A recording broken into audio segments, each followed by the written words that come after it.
ભાવનગર જિલ્લાના પાલીતાણાના હણોદ ખાતે કેન્દ્રીય રમતગમત મંત્રી ડોક્ટર મનસુખ માંડવિયાની આગેવાનીમાં Fit India Sunday on cycle 85માં રાષ્ટ્રીય કાર્યક્રમનું ઉત્સાહભેર આયોજન કરાયું। કેન્દ્રીય મંત્રી સહિત મોટી સંખ્યામાં યુવાનો, ગ્રામજનો અને રમતવીરો સાયકલ રેલીમાં જોડાયા।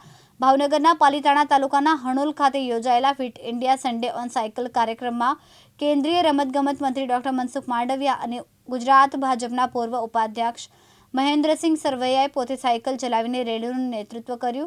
હણોલથી નોણવદર સુધી આશરે 6 કિલોમીટરની સાયકલ રેલી યોજાઈ। રેલીમાં મોટી સંખ્યામાં ગ્રામજનો, યુવાનો અને રમતવીરો જોડાયા। આ પ્રસંગે કેન્દ્રીય મંત્રી મનસુખ માંડવિયાએ યુવાનોને ફિટ ઇન્ડિયા સાથે નશામુક્ત ભારતનો સંદેશ આપ્યો। સાથે જ ફિટનેસને દૈનિક જીવનનો ભાગ બનાવવા અને દર રવિવારે સાયકલિંગ કરવાની અપીલ કરી। કાર્યક્રમ દરમિયાન યોગ, ઝુંબા, ગરબા તેમજ વિવિધ રમતગમતની પ્રવૃત્તિઓનું પણ આયોજન કરાયું। ફિટનેસ ટ્રેનર ઉર્વશી પરવાનીએ યુવાઓને સ્વસ્થ જીવનશૈલી અને નિયમિત કસરતના મહત્વ અંગે માર્ગદર્શન આપ્યું। સન્ડે ઓન સાયકલની 85મી એડિશન આજે ગ્રામીણ ક્ષેત્રની અંદર યોજવામાં આવી। ભારતના 18,000થી વધારે સ્થાનો પર સન્ડે ઓન સાયકલનું આયોજન કરવાથી દેશની અંદર ફિટનેસ પ્રત્યે જાગૃતતા વધશે।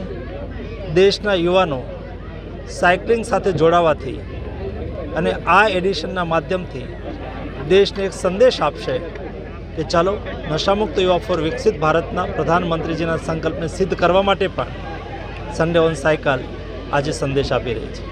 ગૌતમ ગોસ્વામી, દિવ્યાંગ ન્યૂઝ, પાલીતાણા, ભાવનગર।